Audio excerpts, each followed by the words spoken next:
का नारा है, जय जोहर का नारा है। दो हाथ ऊंचा करके जय जोहर का नारा है, जय जोहर का नारा है, जय जोहर का नारा है। यह नारा 2015 में मैंने गढ़ा था और इस नारे ने दक्षिणी राजस्थान और हमारे मध्य प्रदेश के जुड़ते हुए इलाके में एक ऐसी क्रांति पैदा किया कि 47 सांसद और 487 विधायक गूंगे बहरे हो चुके थे और आदिवासी कौम वॉइसलेस हो चुकी थी। उसका जवाब दिया और आज की तारीख में 5 विधायक और 1 सांसद इस नारे की बदौलत विधानसभा और लोकसभा में गए। आज मैं बहुत खुश हूं, आज मैं बहुत खुश हूं क्योंकि क्या लाजवाब डॉक्टर वसावत सर ने बोला। आपका राजपिपला में 5-6 साल पहले मुझे 2 बातों पर बोलने से रोका गया था कि राजनीति पर नहीं बोलना है और धर्म पर नहीं बोलना है, और मैंने वो ही 2 बातों पर बोला था। आज वसावत सर ने जो बोला, मेरा सीना गर्व से चौड़ा हो गया। मुझे लगा कि भंवरलाल परमार सही था, यह साबित हो गया। और मेरे भाई खराड़ी साहब ने क्या बोला, जबरदस्त, मेरे बोलने का रहा ही नहीं। खराड़ी साहब ने जबरदस्त बात रखी आज, जो मैं बोलना चाहता था, घर से सोच के आया, वो बात खराड़ी साहब ने रखा। और आज मैं कहना चाहता हूं कि मध्य प्रदेश में मैं बहुत बोल चुका हूं, मध्य प्रदेश का भी समय मुझे आज दिया जाए। आने वाले साल मुझे नहीं बोलना। दोस्तों, वारू दादा ने बहुत बड़ी बात बताई कि शोषण की परिभाषा क्या हो, अत्याचार की परिभाषा क्या हो। दोस्तों, हम लोगों को वनवासी कहा जा रहा है, यह भी अत्याचार है। हमारे समाज को धर्म में बांटा गया, यह भी अत्याचार है। हमारे समाज को पार्टियों में बांटा गया, यह भी अत्याचार है। रोड़ी प्रथा की बात करें, हमारे इलाके में आज की तारीख में एक महिला का कम उम्र में पति मर जाता है तो क्या किया जाता है? जब बच्चे छोटे छोटे होते हैं तो वो महिला मात्र 12 दिन वो महिला एज विधवा होती है। ये रूढ़ी प्रथा है बहुत बड़ी। 12 दिन के बाद उसको पसेड़ी उड़ाई जाती है और वह पुनः सुहागन हो जाती है। ये कितना बड़ा समाज व्यवस्था है। एक महिला के मान सम्मान इज्जत के लिए ये कितनी बड़ी रूढ़ी प्रथा है, उसको भी हमें आगे बढ़ाना होगा दोस्तों। और एक बड़ी बात बताई थी गौरदेव ने कि हम हिंदू भी नहीं है, मुस्लिम नहीं है, ईसाई नहीं है। हमारे लोग कहते हैं कि हम हिंदू नहीं है, लेकिन हिंदू क्यों नहीं है कभी नहीं बताते, कभी नहीं बताते। और इन्हें बताने की बात आए तो वो मात्र ये कहते हैं कि हिंदू विवाह अधिनियम हमारे ऊपर लागू नहीं होता। आज रतलाम में देखिए, जब अलीराजपुर दाहोद में देखिए, हमारे समाज का जब विवाह होता है तो एक कपड़े का अड़ूड़ा माड़वे में रखते हैं, उसके ऊपर एक लोटे में महुआ रखते हैं। मान्यवर चौधरी साहब कह रहे थे महुआ अर्घ एक लोटे में रखते हैं और उसके ऊपर दूसरा लोटा पानी भर के रखते हैं। क्या ये बात सही है? और उसके चारों तरफ फेरा लेने से पहले आरती की थाली से तिलक लगा जाता है धरती माता को। यह कितनी बड़ी रूढ़ी प्रथा है। अग्नि पूजा नहीं होता और इसके बाद इस कड़े के चारों तरफ फेरा लगवाया जाता है। यह प्रथा किस विवाह पद्धति में बताइए? क्या यह प्रथा ब्राह्मण प्रथा में है क्या? नहीं है। क्या ईसाई प्रथा में है क्या? नहीं है। क्या इस्लाम प्रथा में है क्या? नहीं है। तो हम लोग हिंदू भी नहीं है, हम लोग ईसाई भी नहीं है, हम लोग मुस्लिम भी नहीं है। ये बात प्रमाणित होता है। और हिंदू तो कोई धर्म भी नहीं है। ब्राह्मण धर्म को हिंदू धर्म कहते हैं। ये बात समझना है तो हम लोगों को जबलपुर हाई कोर्ट का जजमेंट पढ़ना होगा। एक धर्म क्या होता है उसके लिए चार बड़ी बातें हैं। एक, जो वर्ण व्यवस्था है वो धर्म है, और दूसरा प्रायश्चित होता है वो धर्म है, और तीसरा बात है कि हमारा जो क्या कहते हैं आपका पूजा पद्धति का आधार है वो धर्म है। तो हमारे समाज की व्यवस्था के अंदर वर्ण व्यवस्था नहीं होता। ये सुप्रीम कोर्ट ने बोला है, आपका जबलपुर हाई कोर्ट ने बोला। जो लोग आपका वेद से संचालित नहीं होते, जो रामायण महाभारत से संचालित नहीं होते, जो पुराण से संचालित नहीं होते, जो वर्ण व्यवस्था से संचालित नहीं होते, वे लोग अपनी रूढ़ी प्रथा से, अपने कस्टम से संचालित होते हैं। वो आदिवासी है, वो किसी भी धर्म में नहीं आते। ये जजमेंट में कहा गया है। आज तक हम लोगों को किसी ने नहीं बताया।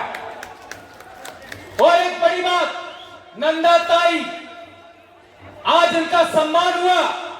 नंदा ताई के जजमेंट में कहा गया है अबोरिजिन्स और शेड्यूल ट्राइब, यानी शेड्यूल ट्राइब का मतलब हुआ अबोरिजिन, अबोरिजिन और शेड्यूल ट्राइब, और ब्रैकेट में आदिवासी लिखा है। तो जो लोग हमको वनवासी कहते हैं वो लोग कंटेम्प्ट ऑफ कोर्ट कर रहे हैं। हमें केस किया जाना चाहिए। कौन माइकल लाल इसके लिए तैयार है? हाथ उठा करो। ये कंटेम्प्ट ऑफ कोर्ट का आपका केस किया जाना चाहिए। तो मैं मानूंगा कि नंदाबाई के साथ आपका न्याय हुआ। एक और बड़ी बात, हमारे बहुत सारे बड़े वक्ताओं ने बात रखा। एक बात आई थी भील प्रदेश, तो कई लोग मेरा विरोध करते थे। 2015 में मैंने एक आपका व्हाट्सएप पर ग्रुप बना दिया भील प्रदेश, और वो भी रेवा काठा डायरेक्टरी। मैं पैदाइशी मानगढ़ आंदोलन की देन हूं। ये खराड़ी साहब पैदाइशी मानगढ़ आंदोलन की देन है। और ये आपका जितना भी दक्षिणी राजस्थान और उत्तरी गुजरात का आदिवासी है, उत्तरी मध्य प्रदेश का आदिवासी है, मानगढ़ आंदोलन की पैदाइश है। उस मानगढ़ आंदोलन का सबसे बड़ा उद्देश्य था भील राज कायम करना। और ये बात गोविंद गुरु के इतिहास में लिखी हुई थी। उसी को आधार मान करके मैंने भील प्रदेश व्हाट्सएप ग्रुप बनाया। बहुत लड़ाई हुआ, लेकिन लड़ते लड़ते हम लोगों ने आज पूरे इलाके के अंदर ये बात फैलाने में कामयाब हुए। आज मेरे छोटे भाई चेतन वसावा ने बोला, आपने कितना इस्तेमाल किया। मेरे छोटे भाई जय कृष्ण पटेल ने बोला, कितना बड़ा आपने इस्तेमाल किया। और हमारे डामोर सर ने भी बात किया। आप लोगों ने इनको सर आंखों पे रखा। ये बात हम लोगों को आगे बढ़ाना है। लेकिन मेरा भील प्रदेश क्या है? मेरा भील प्रदेश एक राज्य से भी बड़ा है। मेरा भील प्रदेश का मतलब है जहां जहां भील राजा हुआ करते थे वो सारी जमीन भील आदिवासियों की है। ये आदिवासियों के जल जंगल जमीन की लड़ाई है। यह है भील प्रदेश मेरे लिए। भील प्रदेश का मतलब जहां जहां हमारा बाप दादा राजा महाराजा थे वो सारी जमीन हमारी है, चाहे वो आज की तारीख में कोई भी बैठा है। और एक बड़ी बात, हमारे लोग जो संसद में और विधानसभा में गए हैं वे लोग जब हमारे समाज की एट्रोसिटी होती है, हमारे समाज का मर्डर हो जाता है, हमारे समाज के गांव उजाड़ दिए जाते हैं, हमारे समाज का पेशाब कर दिया जाता है मुंह पर, तब भी मुंह नहीं खोलते। उसका कारण क्या? ये बात मात्र बच गई थी वसुंधरा सर की स्पीच में, तो हमें जनप्रतिनिधि सिलेक्शन प्रणाली लागू करना होगा। जनप्रतिनिधि सिलेक्शन प्रणाली का मतलब क्या है? एक विधानसभा के अंदर करीब 500 लोग वोट करेंगे, जो जीतेगा वो चुनाव लड़ेगा, बात खत्म।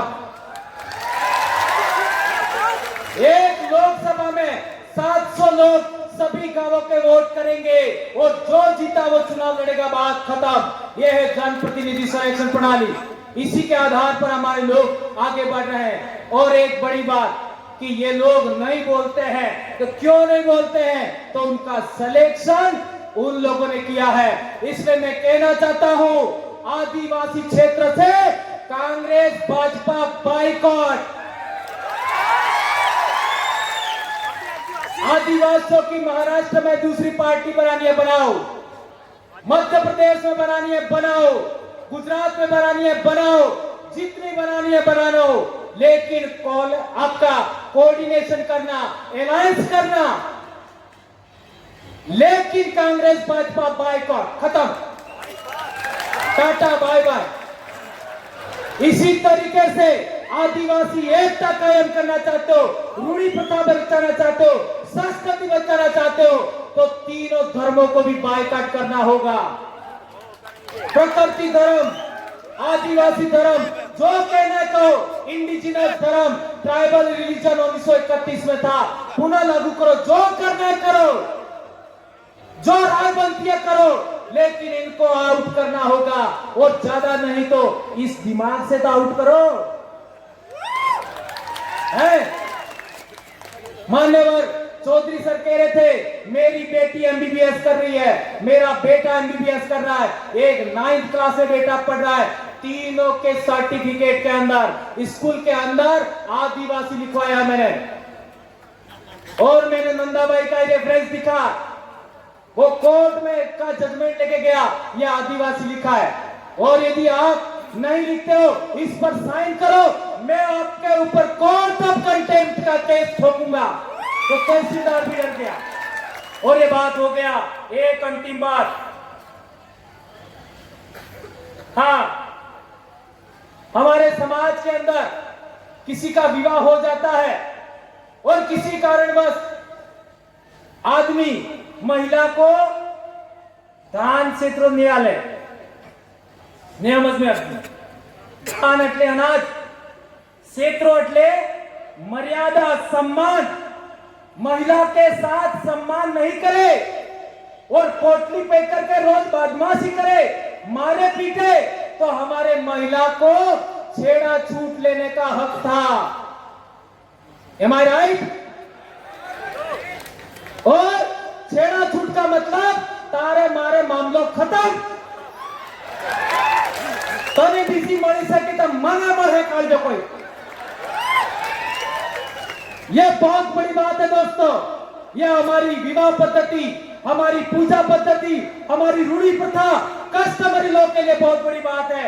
एक और बात, जो टाइगर प्रोजेक्ट के नाम पर हमारी जमीन छीनी गई, अभी पालकर को लेकर के जो हुआ, पिछली बार कालूराम दादा ने बोला था और अभी एक भाई ने भी, हमारे साथी ने बोला, पालकर में क्या क्या हुआ, स्टैच्यू ऑफ यूनिटी पर क्या क्या हुआ, आपका केवड़िया में आपका क्या क्या हुआ, हसदेव में क्या क्या हुआ, मणिपुर में क्या हुआ। हमारे लोगों को गुमान था हमारी राज्यपाल आदिवासी है, हमारे लोगों को गुमान था हमारी राष्ट्रपति आदिवासी है। क्या किया? सिफर। इसलिए मेरा विश्वास उठ गया है और मैं लंबे समय से कह रहा हूं, सरकार तेरी नौकरी लेना तो ले, मैं कभी चुनाव नहीं लड़ूंगा, लेकिन तुम्हारा बंदोबस्त करके छोड़ूंगा, नहीं छोड़ूंगा। और आदरणीय वसावा सर को भी कहना चाहता हूं, मैं जिंदगी में कभी चुनाव नहीं लड़ूंगा, लेकिन नेता पैदा करके छोड़ूंगा। मैं तेरे बाप की औलाद हूं, मैं मेरी मां की औलाद हूं और बाप की अकेली औलाद हूं मैं। और 2011 से इस बीमारी से पीड़ित हूं, फिर भी नहीं डरा मैं। कितना क्या क्या हुआ मेरे साथ, खराड़ी साहब को पूछ सकते हैं आप लोग। एपीओ किया, निलंबित किया, क्या कर लोगे? लाखों भंवरलाल परमार पैदा हो गए।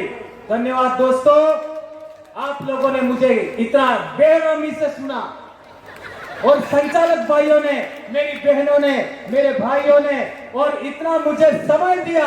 आपका दिल से जोहार करता हूं। और आज की मेरी स्पीच मेरे आइडल वारू सोनवड़े और कालूराम भोजड़े को समर्पित है। जय जोहार, जय आदिवासी, जय प्रदेश, जय भारत, आबू आदि सुमरे, आबू आराज, आपकी जय।